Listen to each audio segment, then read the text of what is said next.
हे राम।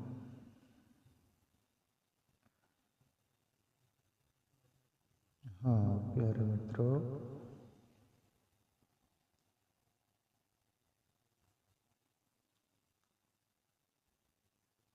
हमारे जीवन में प्रश्न पड़ता है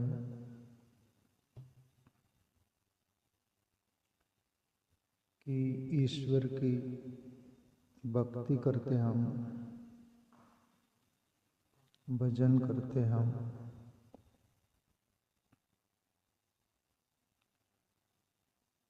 ईश्वर के रास्ते चलते हैं हम,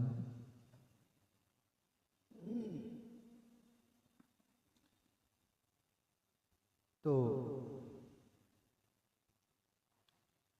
साधारण जीवन जीते तब तो उतना हमें विकार सताते नहीं, याद आते नहीं,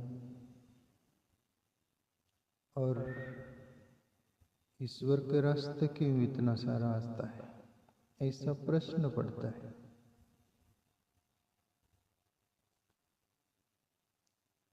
ये अभी ही हमारे जीवन में हो रहा है ऐसा नहीं है,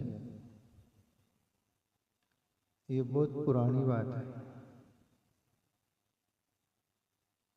तुम अपन सबके साथ ही आज हो रहा होगा, आज अपने को ऐसा लगता है, पर ऐसा नहीं है। ये शास्त्र पढ़ लो, पहले ऋषि मुनियों को सुन लो, पहले राजे महाराजे उनको सुन लो, पहले जो लोग हुए उनको सुन लो, सबके जीवन में यही आया। और एक बार रामकृष्ण परमहंस को भी मैं पढ़ा था, तो उनके पास भी एक जिज्ञासु भक्त आता है। रामकृष्ण परमहंस से बोलते हैं कि रामकृष्ण देव, मैं इतनी भक्ति करता हूँ, भजन करता हूँ, ध्यान करता हूँ, साधना करता हूँ, सत्शास्त्र पर पढ़कर और सत्शास्त्रों की चर्चा करता हूँ, लोगों को ज्ञान सुनाता हूँ, दुनिया भर का मैं सब कुछ भला कर रहा हूँ, भक्ति के रास्ते, ईश्वर के रास्ते हूँ, फिर भी मेरे को ये विकार मेरे अंदर क्यों आ जाते हैं? कभी काम, कभी क्रोध, कभी लोभ, मोह, अहंकार, ये सब सटरिपु मेरा पीछा पकड़ते हैं, पीछा करते हैं। तो क्या मेरी भक्ति पावरफुल नहीं है कि ईश्वर का भजन पावरफुल नहीं है, कि मैं सही भक्ति नहीं कर रहा, भजन नहीं कर रहा, ये रास्ता मेरा गलत है क्या? ईश्वर के रास्ते तो ये सब भूला जाना चाहिए, आना ही नहीं चाहिए ये सब कुछ। मेरा एक जीवन था, मैं जब ईश्वर के रास्ते नहीं था तब तो इतना नहीं आते थे बोले मेरे को। अभी ऐसा क्यों होता है? रामकृष्ण परमहंस मुस्कुराए, हंसे। एक ग्रेट लोग, मान लोग हंसते हैं ऐसी, क्योंकि वो वहां से गुजर चुके जन्म जन्म से। रामकृष्ण परमहंस उनको उदाहरण देते, दृष्टांत। दृष्टांत से, उदाहरण से जल्दी समझ में आता है व्यक्ति। रामकृष्ण देव बोले कि भाई, एक आदमी था, बोले बड़ा रईस, और कुत्ते पाल रखा था।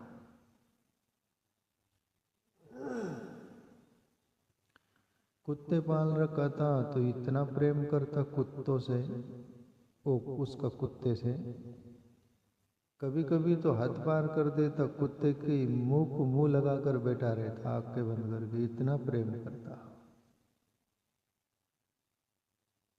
हद पार कर दी, इतना उससे लगाओ। और एक दिन समझदार व्यक्ति कोई वहां से गुजर रहा था, ये हालत देखा तो सोचा, अरे ये क्या बुरी हालत में है ये आदमी।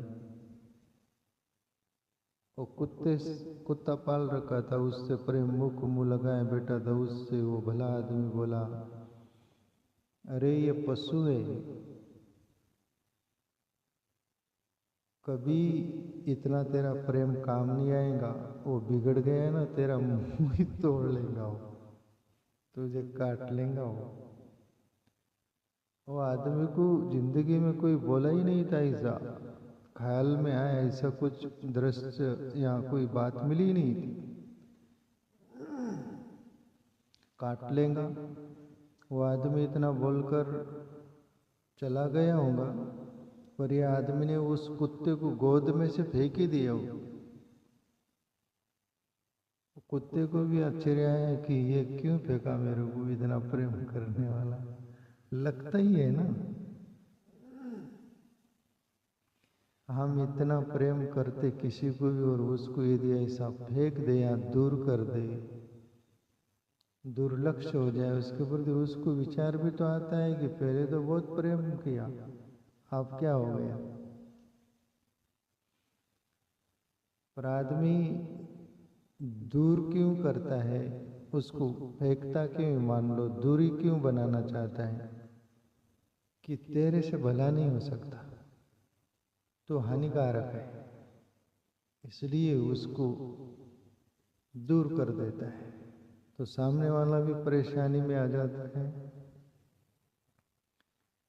तो बोले ऐसा उसने उठा के फेंक दिया कुत्ते को, और कुत्ता वो पशु ही था, बार बार वो मालिक जो था उसके आंख पर कूदे, उसके गोद में बैठे, वही प्रेम करे, मुंह चाटे, ये वो आदमी बहुत लकड़ी लेता, मारता, भगाता, बहुत झंझट चलता, और कुत्ता कहीं पीछे छोड़ने को तैयार नहीं। और कहते हैं कि महीनों बीत गए, धीरे धीरे बहुत समय बीत गया, तब कुत्ते के भी समझ में आ गए कि ये आदमी अपने को आप चाह रहा नहीं, अपने से नफरत कर रहा है, दूर कर रहा है, तो आप समझदारी ये है दूर हो जाना चाहिए। और एक दिन वो कुत्ता दूर हो गया। मेहनत बहुत लगी उसको दूर करने के लिए, सहज दूर नहीं हुआ वो। रामकृष्ण परमहंस बोले उस आदमी से, ऐसा ही हम जन्म जन्म के ये पाल रखे हैं कुत्ते की तरह।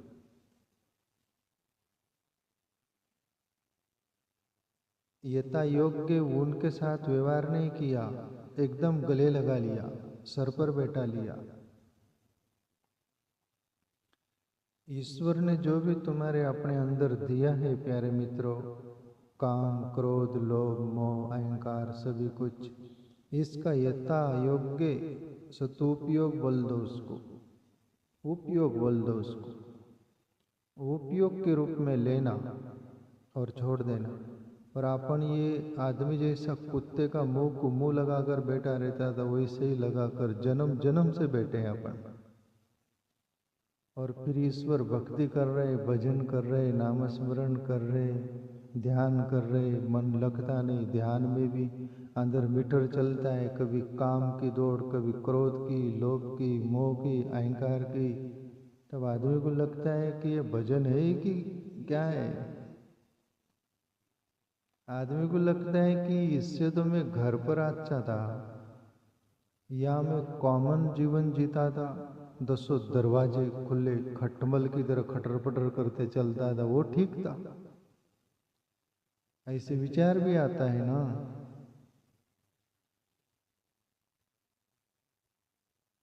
रामकृष्ण परमहंस बोले कि जैसे वो आदमी को बहुत मेहनत करनी पड़ी, मरम्मत करनी पड़ी, और उसको दूर करने को बहुत टाइम लगा, ऐसे ही तुम ईश्वर भजन करोगे, ध्यान करोगे, भक्ति करोगे, सत्संग करोगे, ईश्वर के रास्ते लगोगे, तो ये धीरे धीरे तुम्हारी वो कुत्ते वाली आदत, तुम्हारे वो संस्कार जन्म जन्म के सब तुम्हारे अंदर पड़े हैं, वो धीरे धीरे दूर होंगे, ये एकदम से नहीं हो जाएंगे। और तुम बोलते हो कि ये हो क्या रहा, ये हो गई। अपन कॉमन जीवन जीते हैं दुनिया में, वह काम से परिगृहित हो गए और उससे प्रभावित हो गए।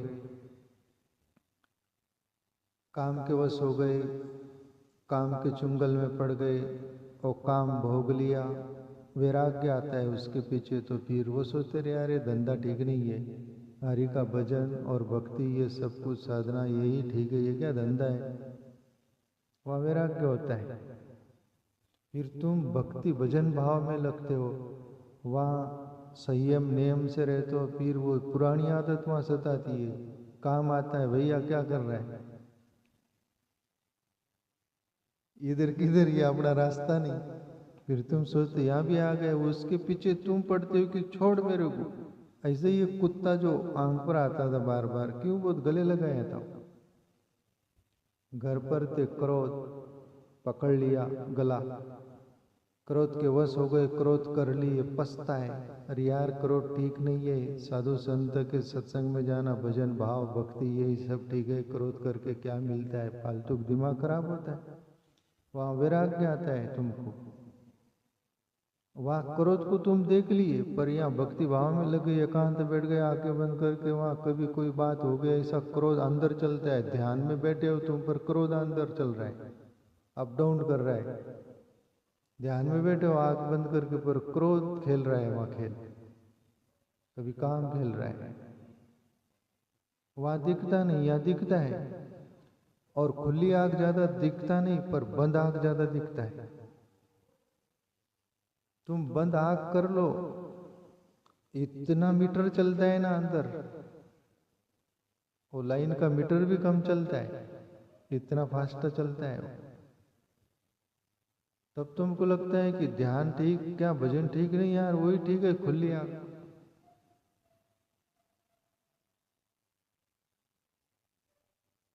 क्रोध वहां दिखा था, या अंदर दिख रहा है, अंदर पड़ा हुआ। कभी लोग घर पर थे, दुनिया में थे, लोग गला पकड़ लिया तो लोग के वश हो गए, फिर शोभ हुआ, अरे यार लोग अतिरेक ठीक नहीं है, अच्छा नहीं है ये, लोग दिखावा, वैराग्य जगह, ईश्वर की भक्ति भजन में लगना चाहे, वहाँ आकर बंद आँख करके वहाँ कोई न कोई बात, वहाँ भी लोग पकड़ लेते हैं, लोग क्यों, तुम्हारा मित्र था वो कुत्ते की तरह, वहाँ भी तो तुम्हारे पर छलांग मारेगा वो, सोचते कि यार सब कुछ छोड़कर यहाँ भी लोग नहीं छोड़ रहा, ईश्वर की भक्ति भजन में क्या ताकत है कि नहीं, कि मैं सही नहीं कर रहा, संदेह पैदा होता है। काम क्रोध लोभ मोह, मोह के दलदल में फंसते, वहां से परेशान होते, यार ये लछांड है, ये सब ये झंझट है ये, अरे यार शांति से जाकर भजन करेंगे, सत्संग करेंगे, वहां जाकर बैठ गए, ये सब छूट गए, तो फिर वो मोह बोलता है इधर किधर आके बैठ गए, चलो अपने रास्ते। तुमको यहाँ मोह दिखता है, वहां नहीं, वहां मोह दिखता है, उसको उसके चुंगल में पड़ जाते और उससे वैराग्य आता है कभी। इसलिए तुमको लगता है कि भजन भाव इतना कर रही है, सब जा क्यों नहीं रहे, तुरंत नहीं जाएंगे, जैसे आदमी कोई कुत्ता गया क्या, महीनों बीत गए तब पीछा छोड़ा, ऐसा ही भक्ति भजन ध्यान में आत्मचिंतन में हम रत रहेंगे, तब जाकर ये कहीं पीछा छोड़ सकते हैं, जैसे आदमी का कुत्ता एक दिन छोड़ दिया पीछा। रामकृष्ण परमहंस इस अंदाज में बोलते हैं, उदाहरण देके। और प्यारे मित्रों, ध्यान भजन अपन जो करते ना, वो जो संस्कार अंदर पड़े हैं वो कोई बाहर थोड़ी दिखते, खुटी में टांग रखे वैसा, वो अंदर टंगे हैं, वो आंखें बंद करोगे ना वहाँ गठड़ी फुल खुलती है, ऐसा लगता है कि ये क्या पड़े। ये एक बार स्मरण आ रहा है, महात्मा गांधी के पास भी एक आदमी गया, वैराग्य आ गया, थोड़ा वैराग्य किसको नहीं आता, ये घर गृहस्थ में दुनिया में वैराग्य की जगह है वो, ठोकरें लगती है चप्पे चप्पे पर वैराग्य आता है, झंझट दिखती है, तारे दिखते हैं, और फिर भागते इधर, तो आदमी को वैराग्य हुआ। महात्मा गांधी नामस्मरण करते थे, महात्मा जैसे स्वभाव था, महात्मा के गुण थे, तो वो आदमी सोचे कि महात्मा गांधी के पास जाएंगे, बोलेंगे कि बापू कुछ तो भी भक्ति भाव भजन भाव ध्यान, कुछ न कुछ आत्मचिंतन ईश्वर के रास्ते मुझे कुछ मार्गदर्शन करो। महात्मा गांधी के पास आकर वो आदमी बोला, महात्मा गांधी बोले ठीक है, राम नाम दे दिए, ध्यान की विधि बता दिए, एक कमरे में बैठना, माला नामस्मरण जपना, माला ना हो तो मन के मन में ही जपना, ध्यान करना, ऐसे सब विधि बता दी। वो आदमी सब विधि नामस्मरण लेके गया घर, अपने बंद कमरे में बैठ गया, सब अंदर अकेला, अपने रूम में कमरे में सन्नाटा, और ध्यान में बैठा, नामस्मरण कर रहा है और आंखें बंद हुई। नाम के साथ उसके संस्कार जो होते सब ऐसे, जैसे पानी होता है ना, कुंड होता है पानी का बड़ा, और उसमें जो पत्ते पड़े हैं, नीचे कीचड़ पड़ा है, उसमें तुम उतरो ना तो फिर वो पत्ते ऊपर आते हो, कीचड़ ऊपर आते, गंदा पानी होता है, बहुत बहुत गंदा पानी होता है वो। फिर कितने वो ऐसा लगता है कि हुआ क्या, ऐसे ही अपन बैठते चुपचाप शांत हो तो ये संस्कार जन्म जन्म के ये इतने वो होते हैं। और वो आदमी के अंदर ऐसा हुआ ना, अंदर ही एकदम खलबली मच गई कि ये हो क्या रहा है, ऐसे खुली आंख तो कभी हुआ ही नहीं था, और ये हो क्या रहा है। और बोले माला जाए बाढ़ में और भक्ति जाए, ध्यान जाए, महात्मा गांधी को देखे आएंगे, बापू को ये क्या है, मैं अच्छा था पहले। माला भी लेकर गया और महात्मा गांधी के पास जाकर बोला, बापू ये आपकी माला लो, नामस्मरण ध्यान वगैरह अपने से नहीं होगा, मैं पहले अच्छा था, अभी ध्यान में बैठता हूँ, आंखें बंद करते, अंदर क्या कई विचार आते, पहले खुली आंख नहीं आते थे, अपने से नहीं होगा ये। महात्मा गांधी हंसे। महात्मा गांधी बोले, बेटो बात ऐसी है, राज ऐसा है, बरसों से सालों से कोई एक कमरा है या बड़ा हॉल है, वह कोई रहता नहीं है, अंधेरा ही रहता है, दिन रात बंद रहता है वो रूम हॉल जो भी होगा, और उसमें अनेक प्रकार के जीव जंतु जो है बारीक बारीक सब इतने उनका घर कर लिए, इतने रहने लग गए बहुत सारे। और कोई अचानक जाकर उसमें लाइट लगा दे, प्रकाश, तो वो अंदर इतने सारे जीव रहने वाले थे, वो प्रकाश देखे ही नहीं थे, लाइट देखे ही नहीं थे, और वो इतने घबरते, इतने डरते, फिर ऐसे टकराते दीवालों से, इधर से उधर, इधर से उधर, इधर से उधर। क्यों, ये हो क्या रहा है, प्रकाश था नहीं, अंधेरा ही था, ये हुआ क्या, ये हो क्या रहा है, इतने टकराते, बोले इतने घबर जाते। ऐसे ही महात्मा गांधी बोले, ईश्वर नामस्मरण ध्यान भजन से, आत्मचिंतन से अपने जन्म जन्म के ये जो जीव पल रहे हैं अपने शरीर रूपी मकान में, बोलो कि सूक्ष्म शरीर में, अपने मन में, वो ध्यान भजन से, ईश्वर आत्मचिंतन से वो सभी अंदर जैसे हल में टकराते वो जीव, ऐसे ही अपने संस्कार रूपी वो सब ध्यान भजन से वो भागना चाहते हैं कि आप किधर से जाए बाहर, प्रकाश हो गया वहां। ऐसा ही ईश्वर का नामस्मरण ध्यान भजन का प्रकाश होता है। और हमें लगता है कि इतनी भक्ति भजन कर रहे, नामस्मरण ध्यान सत्संग कर रहे, ये सब क्यों चल रहा है मीटर। तो प्यारे मित्रों, ये सात्विक तात्विक जीवन जीने से आप लोगों को थोड़ी तकलीफ ज़्यादा होगी, पर डटे रहना। मकान सफाई करना हो ना, तुमको मेहनत लगेगी, जाले सफाई करना पड़ेगा, धोना पड़ेगा, कलर मारना पड़ेगा, पूरी सफाई करने को थोड़ा टाइम लगेगा, तुरंत नहीं हो जाएगा। और फिर पूरी सफाई हो जाएंगी तब तुमको ऐसा लगेगा, अरे कितनी गंदगी थी। ऐसा ही प्यारे मित्रों, इस क्यू में खड़े रहो, आत्मचिंतन में रत रहो, गुरु ने जो भी नाम दिया हो, ध्यान दिया हो, उस रास्ते पर चलते रहो। तुम जो हो, जैसे हो, स्वीकार कर लो और देखते रहो साक्षी दृष्टा भाव से। और तेल की धारावत कंटिन्यू ईश्वर भजन में लगे रहो। ये एक दिन जरूर तुम्हारा जीवन रूपी सूक्ष्म शरीर में जो रहते हैं सब कुछ वो अलविदा होकर परमात्मा प्रगट जाएगा। तुम्हारा अपना जीवन आनंद से, परम आनंद से भर जाएगा। सभी का हुआ जो खोजी उनका तुम्हारा भी होगा। बाकी कुछ करना पड़ेगा। कबीर साहब बोले, साधो कुछ उद्यम कीजिए, ऐसा करते रहो, घबराओ मत।